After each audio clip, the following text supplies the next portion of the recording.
Hello, everyone, and welcome to America's election headquarters. I'm Melissa Francis. And hello, Melissa. Good to see you today. Thank you. And hello, everyone. Good to see you, too. I'm Eric Shawn. We know FBI Director James Comey has been on the receiving end of even more criticism this weekend for that controversial decision to take another look at the Clinton email investigation so close to Election Day. Just a short time ago on Fox News Sunday, Donald Trump's running mate, Governor Mike Pence, said that he thinks, though, the FBI director did make the right call. We commend the director of the FBI and the FBI for following through on their work before the Congress, that if there was new, pertinent information sufficient to reopen this investigation, that they would inform Congress of that fact, and they would move forward. And we have live Team Fox News coverage of all this. John Roberts, Mike Emanuel, they're on deck with the very latest from each of the campaigns. But let's begin with our Chief Intelligence Correspondent, Catherine Herridge, who has more on the FBI's investigation. She's live in Washington. Hi, Catherine. Well, thanks, Eric. Fox's Brett Baer is reporting this hour based on two sources with knowledge of the FBI investigation that Anthony Weiner is cooperating in the New York sexting case. The new records, we're told thousands are involved, were found on a computer that Weiner and Abedin had access to. A separate source said the New York agents who found the new emails also assessed they were relevant and then flagged the discovery to the email case agents here in Washington. The Republican chairman of the House Intelligence Committee, who was notified by the FBI last week, spoke with Chris Wallace of Fox News Sunday. To me, Chris, this has to be a substantial development. I just don't see Director Comey opening this case back up 11 days before the election unless it is quite serious. Abedin told the FBI in April that she sent State Department emails, including this one from Clinton, to her personal Yahoo account where it was easier to print. And in June, Abedin swore under oath in a Freedom of Information Act lawsuit brought by Judicial Watch that she had searched all her devices for government records. That is now in doubt. And this morning, the Clinton camp was pressed for answers. Why on earth wouldn't Hillary Clinton say to her closest personal aide, was there any stuff on that on your laptop, and what was it? Chris, again, I appreciate your question because people want answers. There's nothing about Huma Abedin in the letter that was I know sent that, out. but why wouldn't Clinton ask her? Well, why wouldn't Clinton ask anybody? They could be emails from anybody in the world. In his memo to FBI employees, Director Comey said they don't know if the emails are significant yet, but former FBI agents told Fox News that anything suggesting intent, lying to investigators, obstruction of justice, or sharing classified information with a foreign entity would warrant such a move. Eric. All right, Catherine, a lot to go over. Thank you. Melissa? You're welcome. And on the Democratic side, Hillary Clinton is campaigning in Florida, meeting people at a bar in Miami this morning as top Senate Democrats demand more information about the newly discovered emails being investigated by the FBI. Senior political correspondent Mike Emanuel joins us live from Miami Sunday morning in a bar. There you go, Mike. What's the latest? There you go, Melissa. Good morning to you. Hillary Clinton is trying to go on with normal campaign activities, speaking to voters, trying to get them to turn out for her in a matter of days, while her top campaign aides are left addressing questions about the email probe. Hillary Clinton did weigh in on the whole email investigation at a campaign event in Daytona Beach, Florida. She did take aim at FBI Director James Comey, announcing his announcement regarding her email investigation. In fact, it's not just strange, it's unprecedented, and it is deeply troubling because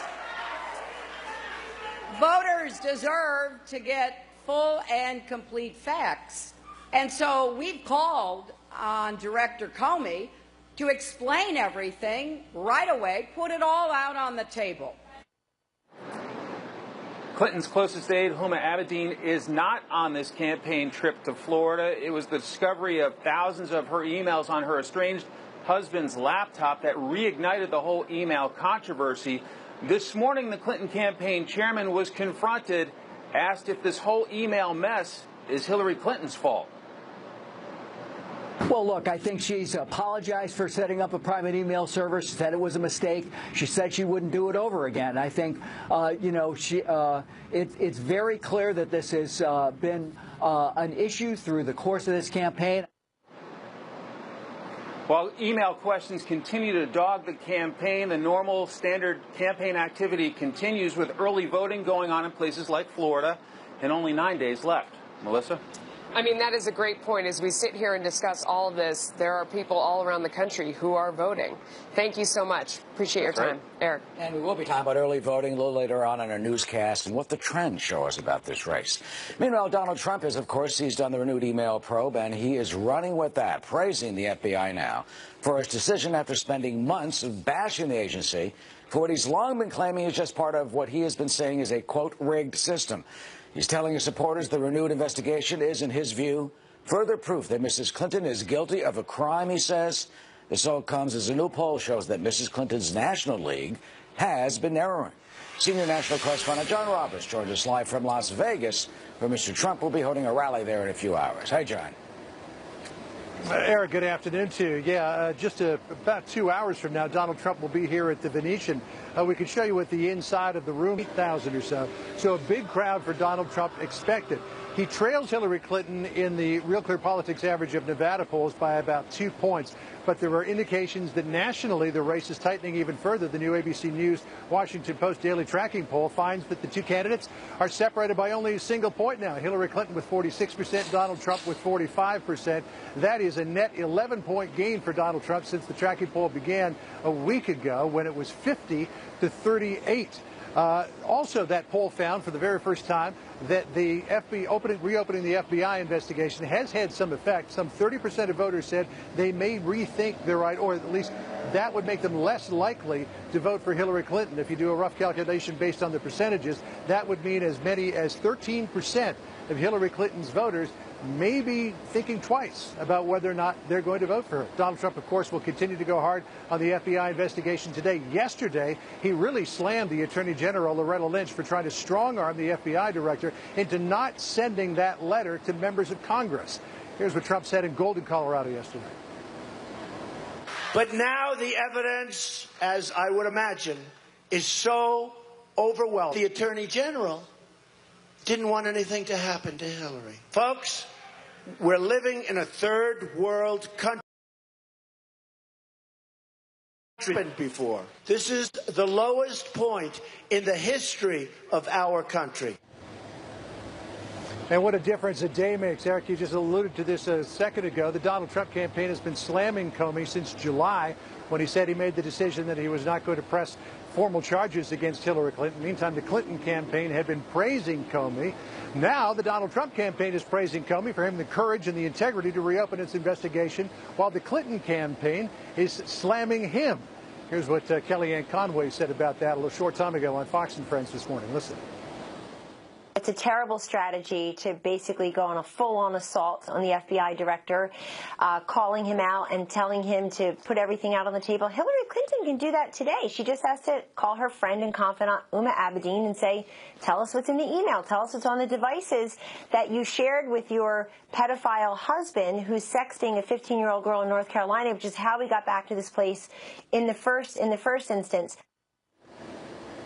On the campaign trail today, Donald Trump starts this day in Nevada, goes back to Colorado, where he was yesterday, then off to New Mexico, and tomorrow he's playing in blue Michigan because he's trying to expand the map based on some internal polling that shows that the race in both New Mexico and Michigan may be starting to swing, if not in his favor, at least to a closer race. Eric? All right, John, who looks like you're in Venice, but yes, you're at the Venetian. John, thank you. You know, that's the thing. That's the thing about Las Vegas. Everything looks like somewhere else, but it's really not. Yeah, you got New York just down the street. Maybe we'll show that in another hour. Exactly. John, thank you. Melissa?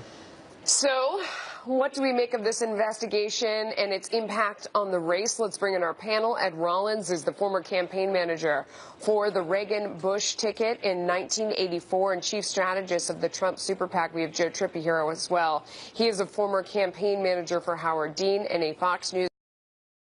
For getting up and coming on today. Ed, let me start with you.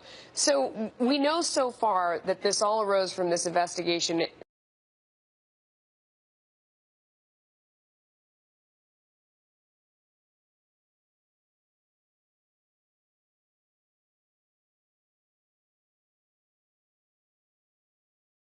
Very sordid investigation. It doesn't seem like it's likely to get resolved anytime soon, though. I don't believe it gets resolved. I think what happens, though, is that voters out there, especially independent voters, the very idea that who's her #1 aide, would have it in a position to share this with her ex-husband. Whatever these documents may be, you're not allowed to share your confidential documents or anything. And obviously the FBI agents who were investigating and found this basically thought there was something sufficient to bring it up to the director of the FBI to basically reopen this. Yeah. And it was their recommendation. So my sense is that they're very much on the defensive this week. Obviously Trump can be on the offensive, which is always a better place to be in a campaign. It is, but Joe, while the Trump team is relishing this and sort of rolling around in it, thrilled as they can be, on the Democrat side, they're saying, well, you know what, this energizes our base because a lot of our folks had gotten complacent. Now they feel like there's a lot at stake, and it could end up backfiring on Trump and sending more Clinton supporters out to vote who maybe thought it was over and it wasn't necessary for them to go. What do you think of that theory? Look, I don't think there's any doubt that this helps Trump. I mean, just in terms of the momentum, he was losing steam. Actually, he was losing energy with some of his supporters going into this. I think his supporters are re-energized. I also do think, by the way, though, that people who underestimate how energized this has made the Democratic base shouldn't do that either. I mean, I think there's a lot of energy now on both sides. Both sides seeing at one point or another Comey seeing him as being unfair or fair. I mean, as we've seen, like everybody's switching on whether he's a hero or not. But I think the energy is there. I think my guess is that what we're going to see is the race continuing to narrow as it was already doing. Yeah. And this in the end benefits Trump, but I think turnout may be the whole thing now. Yeah. And I do think Clinton's got a better operation Ed, there, so we'll see. Without question. Ed, I do quibble with Joe's first point, though, because he said that Trump supporters were losing energy. And in fact, in the polls that we're looking at this morning, where he polled within a point of Hillary Clinton, all those were taken before this whole reopening of the FBI's case into her emails broke on Friday. And in fact, he had been closing the gap, and I'd love your opinion. Maybe it was the WikiLeaks, or maybe it was everybody getting their Obamacare premiums. I mean, that was a huge part of last week's coverage. I think Mrs. Clinton has had a terrible couple of weeks here. One, the Obamacare increases, the WikiLeaks stuff about the Clinton Foundation, and now they have this. And you always want to control the last elements of your campaign, the last week. And the idea that a former disgraced member of Congress who's been negotiating with the FBI basically is going to have probably more say in what gets released and what doesn't get released, who basically has very serious charges pending against him, who certainly would drive me crazy if I was sitting running this campaign. So I don't think they can relax. I think they've got to basically be very much on the defensive all week. Joe, Ed talks about the last days of the campaign. I mean, dare I say, in this campaign cycle, 9 days is a long, long time. And there are a lot of people out there saying that, maybe the Democrats have another bomb to drop on Donald Trump. We've got a ways to go here. Well, no, and that's right, Melissa. That's what I was saying. I didn't mean to, if I gave the wrong impression. What I was saying is, after the Billy Bush video, we saw Trump. It was Trump that was sort of losing energy with his supporters. There was a drop-off. Oh, for sure, yes. Now that has turned. Again, it's sort of both of these candidates, when the focus is on them, they do poorly. Right. And so right now the focus is on Hillary. That's not good. It's off of Trump. But does it get back on Trump? And sometimes Trump does that to himself. So we'll have to see. There are 9 days left, and anything can happen. He's been very good, though. Think that Kellyanne Conway, or maybe you're doing this, putting oven mitts on Donald Trump and duct taping them on so that he is not able to use his Twitter. Are you doing that? I'm certainly not, and I don't believe Kellyanne. But I will say this. He's given 3 or 4 really top-notch speeches. He's out there campaigning very, very aggressively, and he's very disciplined in his message, and I think that's very, very important. Again, he has to bring his Republicans home, and they're coming home, and this race does not get decided by Democrats or Republicans. It gets decided by independents, and right now the independents are going to him. We have to leave it there, gentlemen. Thanks for your comments this morning. We appreciate them. Have a great day. Good to be with you. Eric. Oven mitts. Maybe be so stronger than that. Well, we have a Fox News alert for you. Another powerful earthquake has hit central Italy. This, of course, months after that other quake devastated parts of the region, killing hundreds. Coming up, we'll look at how officials there are responding to what you see there, the latest destruction. And there is new data breaking down on who exactly is turning up to vote early and what that means for the race for the White House, as both candidates are urging their voters and supporters to head to the polls right now. In 10 days, we are going to win the state of Colorado. And we are going to win back the White House. Early voting is underway.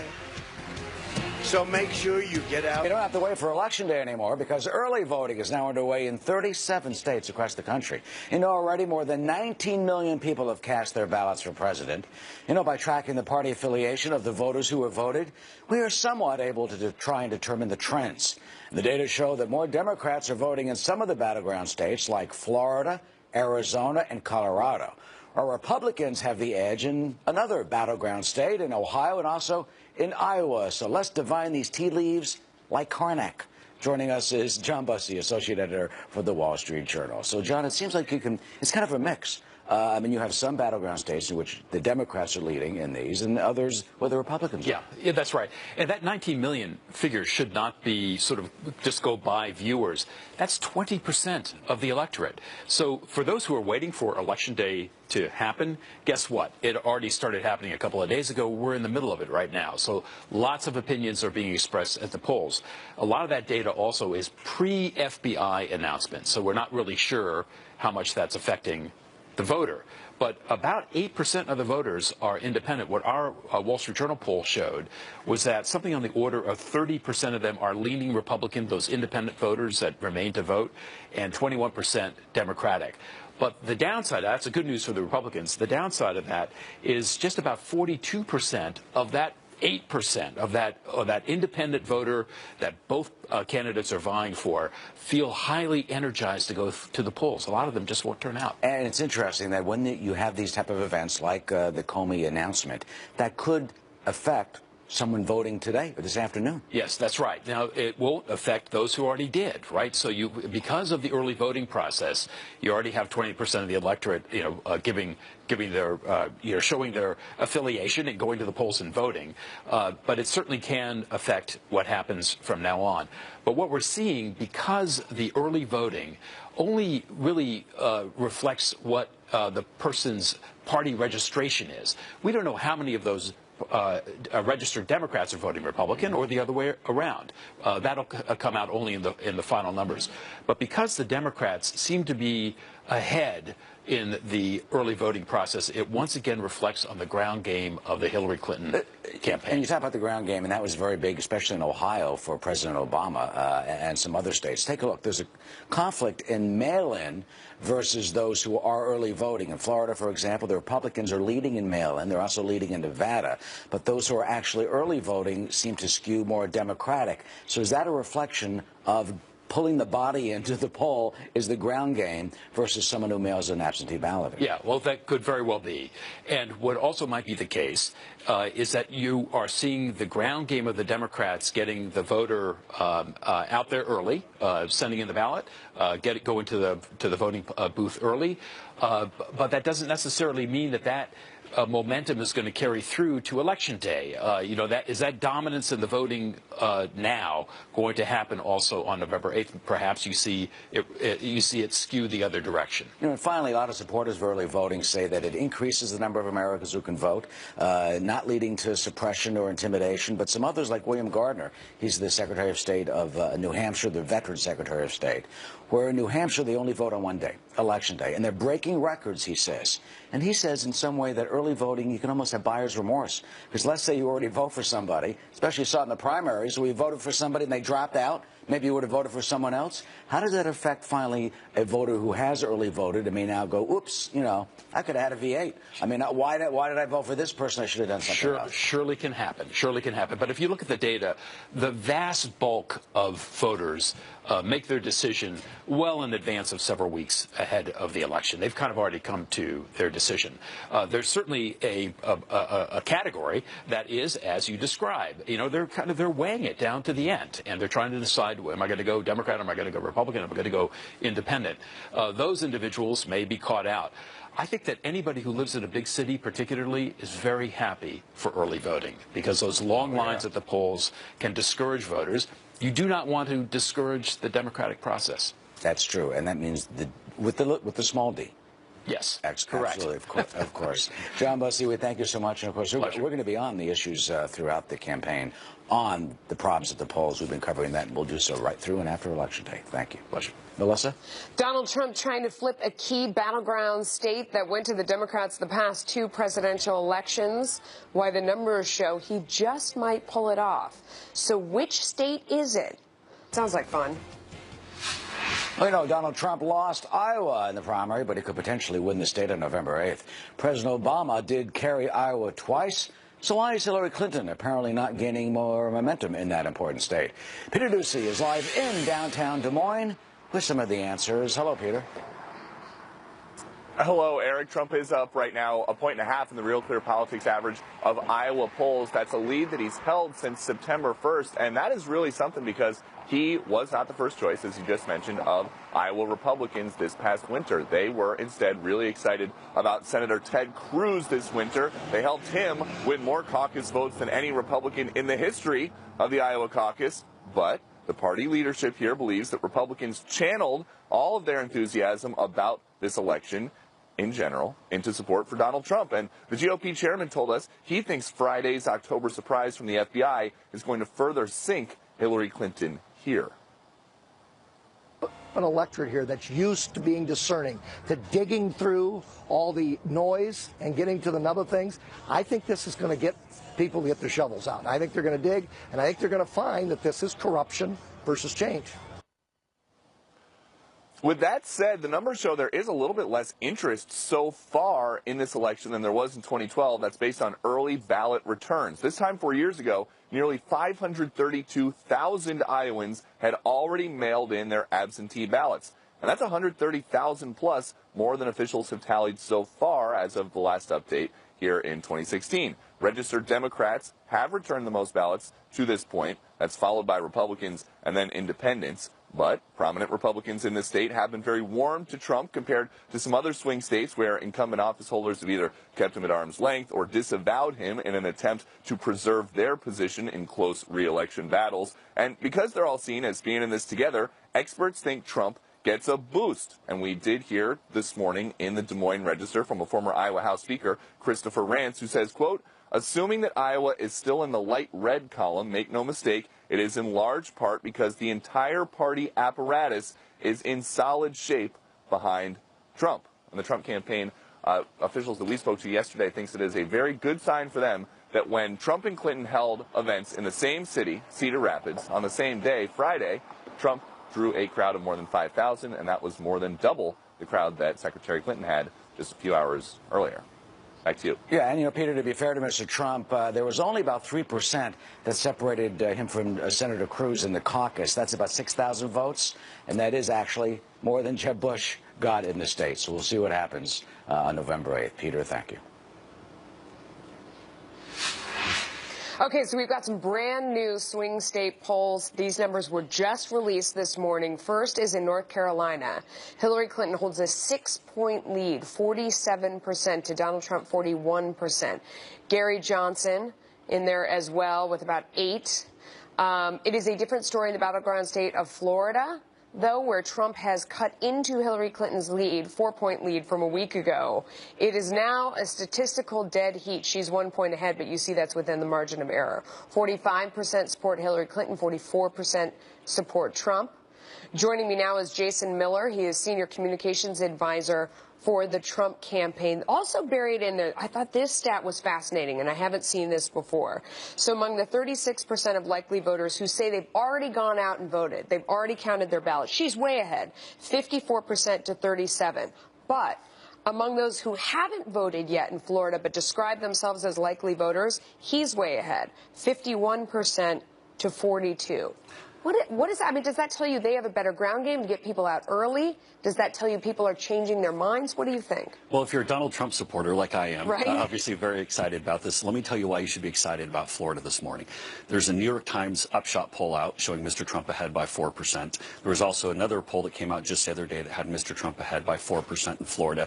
But one of the things to point to with the polling, there's polling, but we can also look at ballots returned. And usually Republicans start off behind with the absentees and early voting, with all the early voting. Well, Democrats will frequently go and vote more earlier, and so going into Election Day, Republicans will usually be a little bit behind in Florida. Here's what's important. We're already 100,000 votes ahead of the pace of where Mitt Romney was 4 years ago, and that's a combination of Republicans being up 7% and Democrats being down 10%. So from our perspective, we're very excited where Mr. Trump is, and Florida's looking very good. Let's talk a little bit about North Carolina. He is behind, as we said in our introduction, in North Carolina. We saw the governor on earlier today. He was saying that they have really struggled with Obamacare in their state, that he almost was, I think, had no providers this year. They were negotiating. Everybody wanted to leave the state because none of the insurers are making money at the same time. The premiums are skyrocketing. He's a Trump supporter, so he's incented to say this, but he thinks that Obamacare is a huge issue in his state and that bodes well for Trump as more people open up that premium for next year. Well, the Obamacare news this past week really is what started moving a big chunk of this trend. You think it was that and not WikiLeaks? Well, we had the Obamacare, and then we had the $66 million Clinton Inc. pay-to-play, the WikiLeaks revelations, and then, of course, the FBI news on Friday. But in addition to Obamacare in North Carolina, this is a state that's been hit very hard by the trade issue. And Mr. Trump's message about renegotiating some of these trade deals is really cutting through.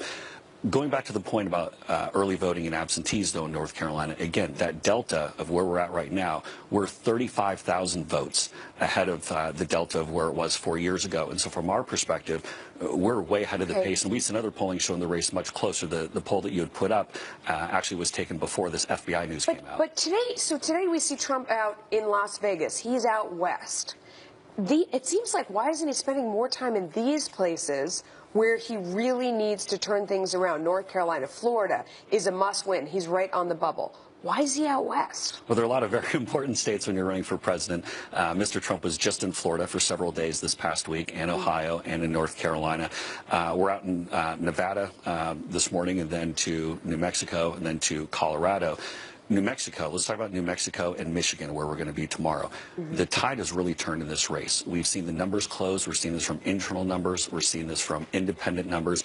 We show New Mexico as being a dead heat. Yeah. This is a state where Democrats have won for the last several cycles. We feel that we can win in New Mexico. That's why Mr. Trump's going to be there today. He obviously has a lot of momentum right now, but are you worried as a Trump supporter that there is too much time left on the clock? I mean, we have 9 days left. We were joking during the break that I remember at the beginning of last week when this stuff started coming out, Trump supporters were saying quietly, I don't know. It feels like there's not enough time left for this wiki stuff to really sink in, for people to absorb it. Now we've seen yet another big swing and momentum in this election, and we've got 9 days left. Are you worried that it could turn again, that the Democrats have something else up their sleeve? Well, the only variables we can control for are our own schedules and what we're doing on the campaign. And if you've seen Mr. Trump on the campaign trail going to 3, 4, 5 events a day, these big, huge rallies, I mean, we feel like we have all the energy and momentum going in our favor, and we have enough, there's enough time for us to make sure we get the win. A lot of people have asked this question this morning. How do you keep him on message? Because when the spotlight turns away from him and onto Hillary Clinton, it turns out usually well for him. It's shining on some sort of scandal. Then he tends to step on the news in that way and take the spotlight back to himself in a way that doesn't benefit him. Do you think he's disciplined enough in this home stretch to kind of stay out of the way of all this bad news that's going her way? Well, I think that's a good question. I think one of the things that's important for folks at home to know is that Mr. Trump is remarkably focused right now. He knows exactly what's at stake. This is the future of the country. 9 days to do it. He's been fantastic on the campaign trail. The energy, like I said, the crowd sizes of people. I mean, we had 20,000 people in Tampa just a few days ago. And he knows what he has to do to get the win, and I'm fully confident he'll do it. Who do you think he's listening to the most right now, if you had to guess? Is it Kellyanne? Is it his family? Is it his own inner voice? Well, the thing about Mr. Trump is he's been a successful businessman, as you've seen. And what I found with successful businessmen is they usually take input from a number of places, rely on their own judgment to decide, here's what I think is the best course forward. And, you know, you go all the way back to different things in this race that Mr. Trump has called, even calling out the Huma Abedin and Anthony Weiner emails. He was calling that a year ago. People were... and he was vilified for it, and here it turns out it was, once again, it's another thing that he said. People said, how outrageous, and then all of a sudden it comes true. And I think Thank you for your time. The one thing I'd say about Mr. Trump is the instincts and the judgment that he has is something that really sets him apart. Jason Miller, thank you so much. Eric. I'm Why on earth wouldn't Hillary Clinton say to her closest personal aide, was there any stuff on that on your laptop, and what was it? Chris, again, I appreciate your question because people want answers. There's nothing about Huma Abedin in the letter that was sent out. I know that, but why wouldn't Clinton ask her? Well, why wouldn't Clinton ask anybody? They could be emails from anybody in the world. In his memo to employees, Director Comey said they don't know if the emails are significant, but former FBI agents tell Fox News anything suggesting intent, lying to investigators, obstruction of justice, or sharing classified information with a foreign entity would warrant such a dramatic move. It sounds like, though, we shouldn't expect to get full details or any kind of timeline that would get us before Election Day. Well, based on our reporting yesterday, there are thousands of emails involved. They have to be reviewed to determine what's new and what's a duplicate. Then it has to go through a classification review, which involves sending it out to multiple agencies. So that is something, the expectation I was told the FBI is that it cannot be accomplished before Election Day. All right. Catherine, thank you. You're welcome. Leland. And as we continue our coverage of this, the Clinton campaign once praised James Comey as a principled career lawman beyond reproach. But now they are in full-on assault mode against the FBI director. In Florida, the candidate herself called his actions troubling and unprecedented. Our Mike Emanuel traveling with the Clinton campaign in the Sunshine State. Good morning, Mike. Well, hi, Leland. Yeah, with time becoming ever more precious in this campaign, Hillary Clinton is already making her third stop so far today. Clinton visited an African-American church in Fort Lauderdale this afternoon and talked about staying focused no matter what is thrown at her and her supporters. Earlier, she spoke briefly at an early voting brunch here in Miami. This as her campaign is facing more questions about her email investigation. Her closest aide, Huma Abedin, is not on this trip. It was thousands of Abedin's emails on her estranged husband's laptop that reignited the FBI probe. Clinton's campaign manager expressed frustration with FBI Director Comey and tried to minimize the latest email questions. This issue was vetted through for months. Director Comey came to a conclusion. We believe that voters have already made up their minds on this issue, so we find it very strange that 10 days out that he's putting this letter out there. Clinton ripped the FBI director yesterday, calling his recent actions on her email probe deeply troubling. She also blasted Donald Trump. He is doing his best to confuse, mislead, and discourage the American people. I think it's time for Donald Trump to stop fear-mongering, to stop disgracing himself, to stop attacking our democracy. We can't let him get away with this, can we? This hour, Clinton is at a soul food restaurant in nearby Fort Lauderdale. She's trying to make sure a key constituency for the Democrats, the African-American community, turns out to vote. Leland? You know, Mike, we had heard from the Clinton campaign. They were almost expanding the map, thinking of going to places like Arizona and the like later in the week. Any change to the travel itinerary now because of these new revelations? You know, not that we've heard so far. That is a really smart question, something we've been asking. And so far, they say they're still planning to go to Arizona midweek, which was surprising because it's typically a Republican state. But most of the other trips are battleground states that she would be going to either way. And it sounds like her plans at this stage are staying what was announced several days ago. All right. Mike Emanuel on the trail. Thanks, Mike. Shannon? And while Hillary Clinton's on the defensive, her Republican opponent, Donald Trump, is taking full advantage of what many are calling the FBI's October surprise. Trump has stepped up attacks on Clinton and her use of a private email server this weekend. John Roberts is in Las Vegas ahead of Trump's next campaign stop. All right, John, what is the latest there? Good afternoon to you, Shannon. Donald Trump will be on stage at the Venetian Hotel here in downtown Las Vegas somewhere about an hour from now, I would expect. Here's a look at the crowd that has gathered there already. This is a 75,000 square foot ballroom. They gave away 9,000 tickets for this. Donald Trump appearing today as a new ABC News tracking poll shows the race has narrowed to just a single point between him and Hillary Clinton. She leads 46-45. But what's really interesting about this is since this tracking poll started a week ago Saturday on the 23rd, Donald Trump has gained 11 points and continues to climb. Yesterday in Colorado, he obviously went out hard against the reopening of the FBI investigation, doing a complete backflip on FBI Director James Comey. This is a guy who he has been criticizing, soundly criticizing, for 4 months now proclaiming that he's got the courage and conviction and the integrity to reopen this investigation. Donald Trump also slamming the Attorney General Loretta Lynch for trying to strong-arm Comey into not sending the letter that he did send to the leaders of Congress and offering no quarter to Hillary Clinton for getting mired up in this latest scandal. Here's Trump from yesterday. Hillary has nobody but herself to blame for her mounting legal difficulties.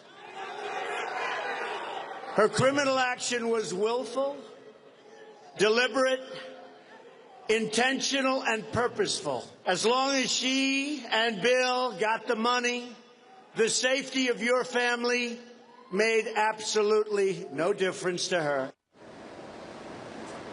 This daily ABC News tracking poll also gave us our first indication of how the FBI investigation is playing on the campaign trail. 3 out of 10 people asked said that they would be less likely to vote for Hillary Clinton as a result of this. Obviously, some of those people could have been Republicans, but if you apply the percentages in the poll, you get about 12.5% of people who would support Hillary Clinton saying that they might rethink voting for her.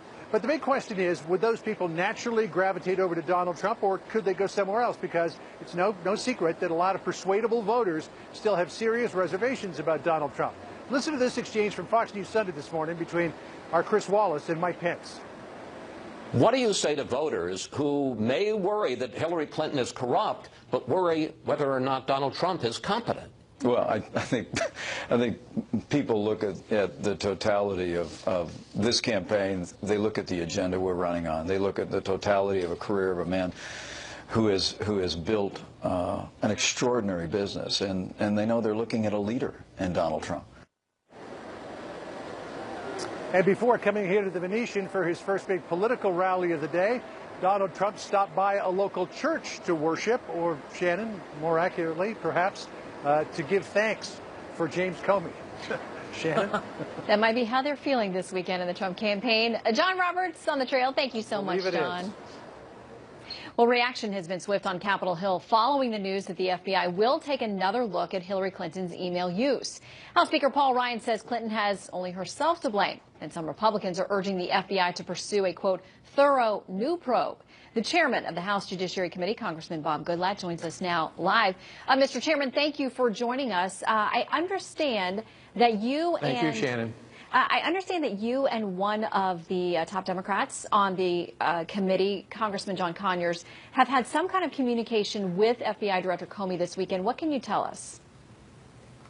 Yes, yesterday afternoon, John Conyers, who's the ranking Democrat on the Judiciary Committee, and I both had the opportunity to speak with the FBI Director. I asked him what the status was of the perjury charges that were referred to the United States Attorney for the District of Columbia, and to him following his press conference in which he outlined all of the things that Hillary Clinton had done wrong, all the things that she had done in violation of the Espionage Act. We then got him to compare that to her actual sworn testimony before the House Select Committee on Benghazi, and in questioning by Trey Gowdy, he acknowledged that what she said was completely inconsistent with what he said. We asked if he was going to be she was going to be investigated for perjury, and he said it hadn't received that. So 3 days later, I and Jason Chaffetz, chairman of the Government Oversight Committee, sent to the U.S. Attorney that referral. It's now been more than 3 months, and we still haven't heard back from them. So when some are complaining that this recent revelation that they're taking another examination at the emails, complain about protocol. What is the protocol for waiting more than 3 months to let the American people know that something that they can all watch on television, they can all see his testimony, they can all see her testimony and compare, and they've drawn no conclusion whatsoever about whether or not she should be charged with perjury, which is a very serious crime, which is a felony. This is lying to the United States Congress, effectively lying to the American people. Do you have confidence, though, that they are proceeding with that investigation? It's maybe just not to the point that they're ready to announce any kind of results?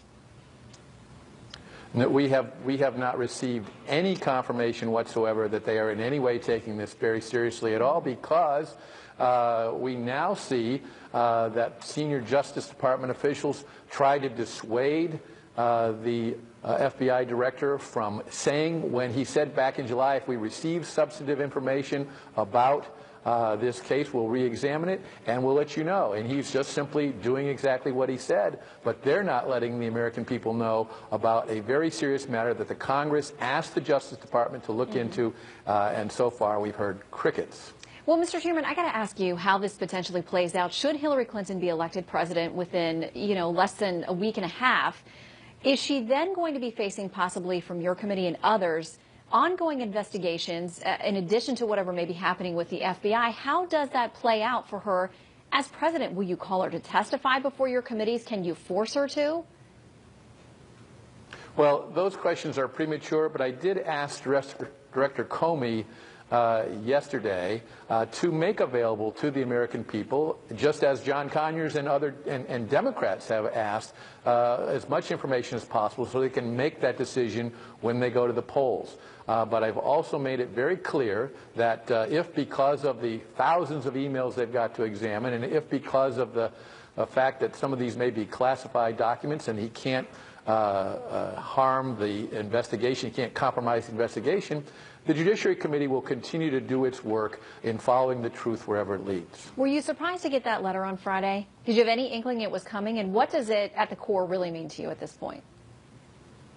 I was stunned, and I think because of the answers he gave back in July, when, as you'll recall, a great many, including a lot of members of the Judiciary Committee, were dismayed by his press conference when he said she'd violated all these things. A lot of us were expecting to hear, therefore, there's going to be an indictment. Instead, we heard a, however, we're not going to indict her. And then lots of questions arose about the conduct of this investigation, the granting of immunity to 5 of her aides, the fact that 2 of those aides actually sat in after they'd been granted immunity on her own questioning by the FBI. All of this is highly irregular. I've heard from FBI agents and former FBI agents and prosecutors who can't believe what took place back then. I think the director knows that it was vitally important that he not let this slip until after the election and let the American people know that substantive information was available that would cause this case to be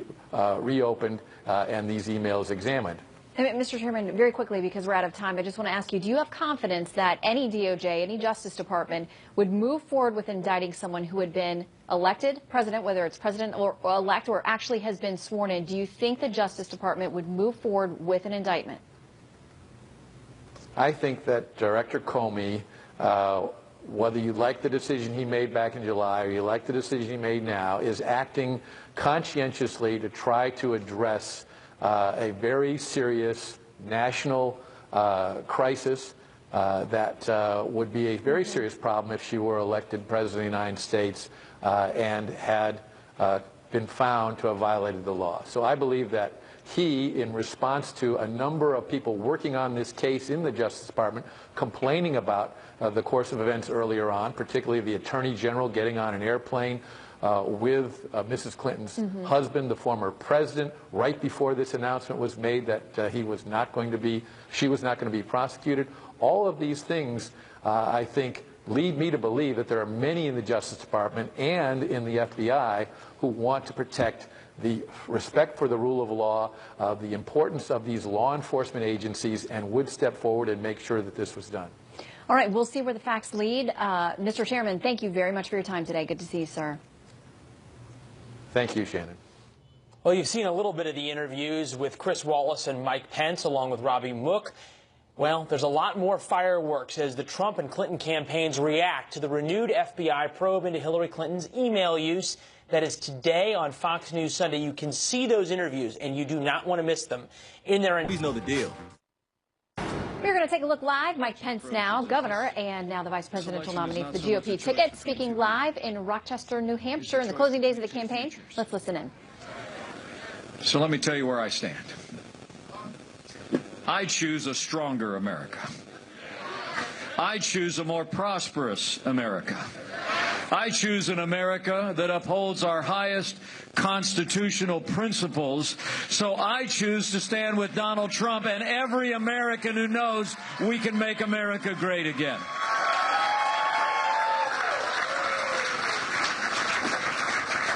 You know, and it's not like it's exactly been a fair fight out there.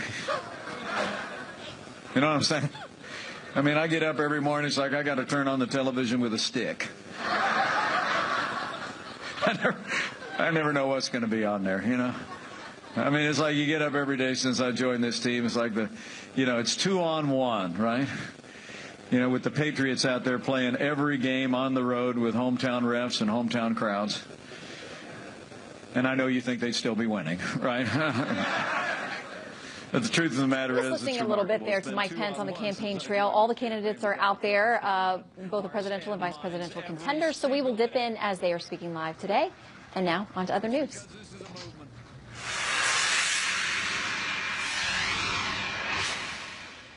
And back to politics. Roughly 1/3 of voters say the FBI's new look at Hillary Clinton's emails make them less likely to vote for the Democratic candidate. The Trump campaign certainly thinks that's good news for them. Mike Pence has been talking about that a lot, but it could also be good news for third-party candidates as well. Former Massachusetts Governor Bill Weld is the Libertarian vice presidential nominee. Joins us now from New York. Governor, nice to see you. To your experience as governor in a minute, but we're going to go way back in your career to your experience at the Department of Justice and your thoughts now on Director Comey reopening this investigation. Right, and I say this not with my candidate hat on, but with my former hat as head of the criminal division of the Justice Department in Washington. I know everybody's on hair trigger out there, but I do think it's important not to panic and to focus on what happened or did not happen Friday. And I've read both of Director Comey's letters. Essentially, what he said was, I told you, Congress, I'd keep you updated. We found some more emails, yet more emails. We're not sure what they contain. We haven't had a chance to read them yet. In fact, we can't read them until we go get a warrant.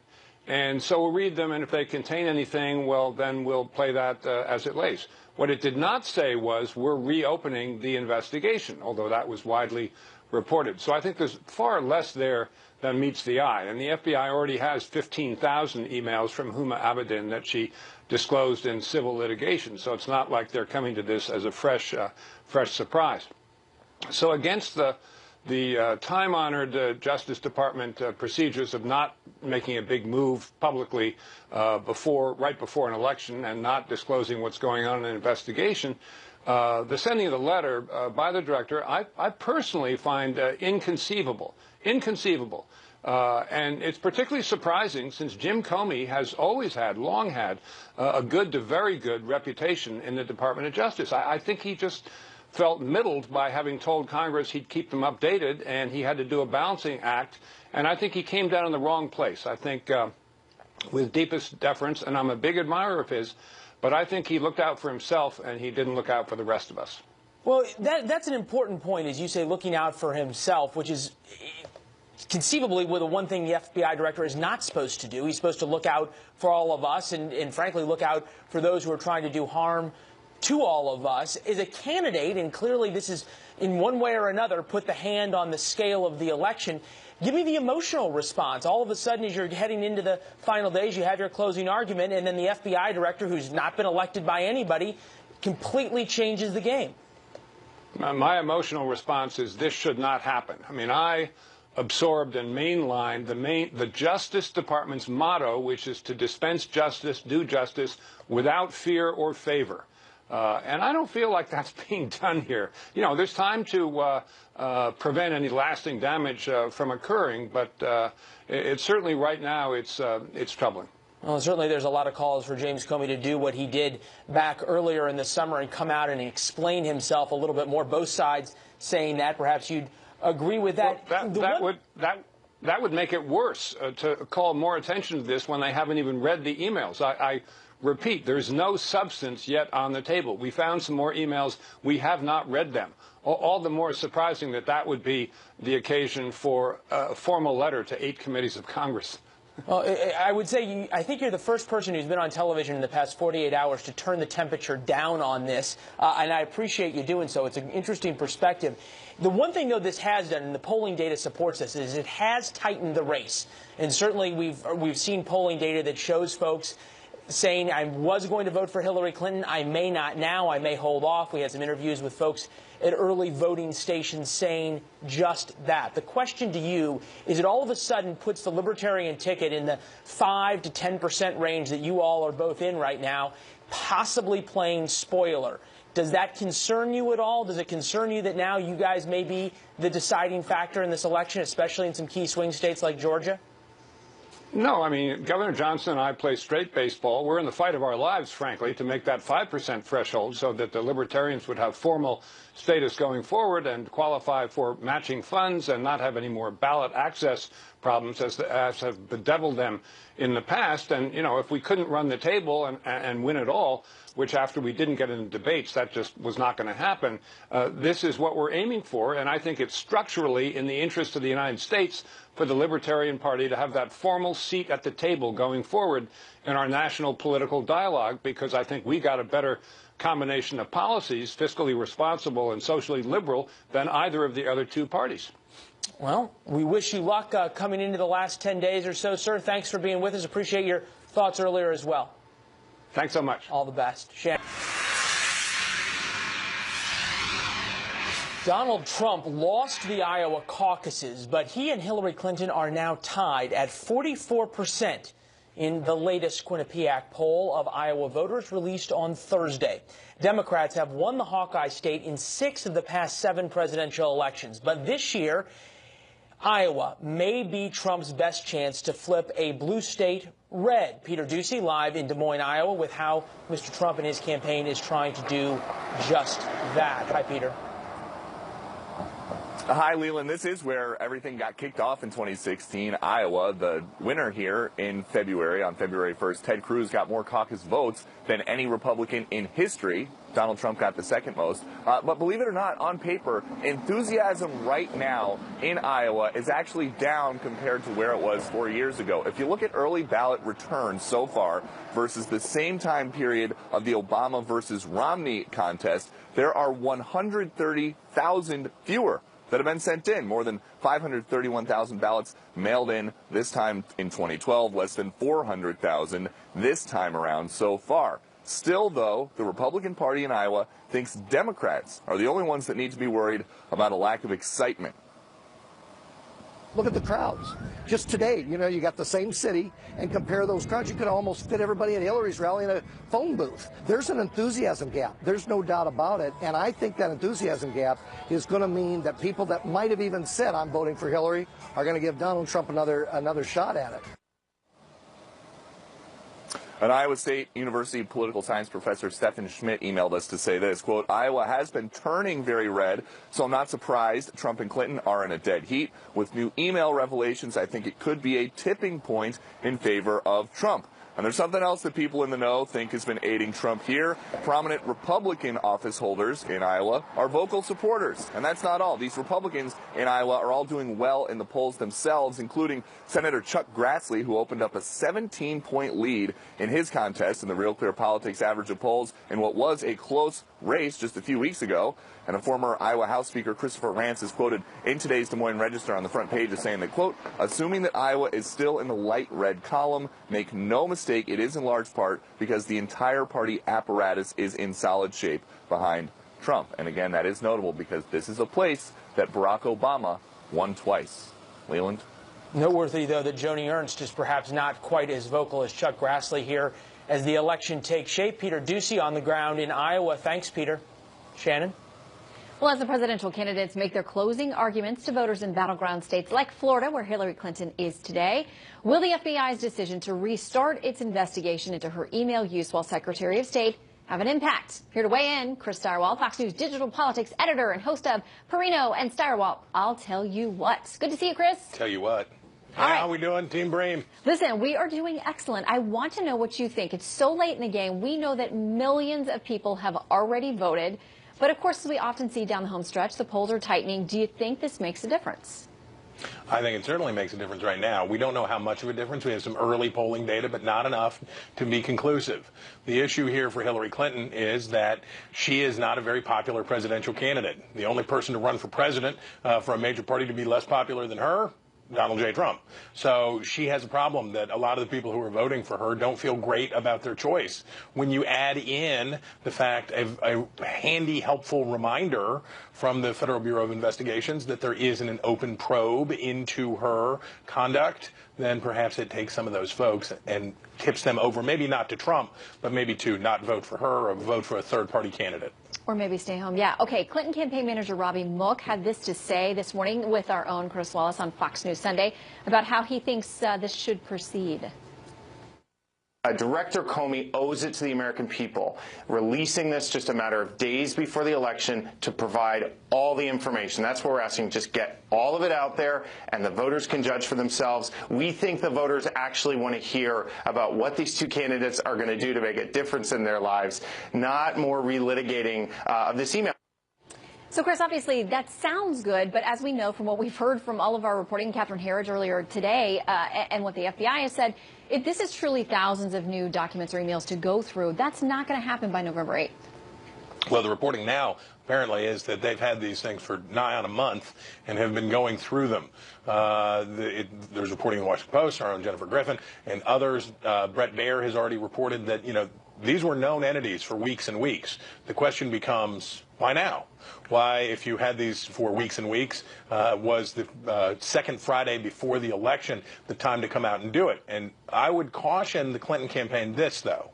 As much as they are probably feeling virtuous in attacking the FBI director, it was a mistake when Donald Trump and his campaign attacked Comey for not pushing for an indictment of Clinton, and it will be a mistake for Clinton and company to attack Comey. Their best bet is to try to weather this storm as quickly as possible and get back on offense and get the conversation back to Donald Trump as soon as they can. Don't you think it's a shame they didn't have SNL last night? I mean, there's so much good material this week. I found it disturbing that I didn't have that viewing option last night, 1 week out from the campaign. From the election. Well, you had the Florida State game, and that was pretty entertaining in its own right. Don't even. I have yet to recover. That's why I have bags under my eyes. But I still love you, even though you brought it up. Mountaineers lost, so I'm with you in spirit, sister. All right, we will drown our sorrows later. Chris Stirewalt, always good to see you. Goodbye. Bicycle.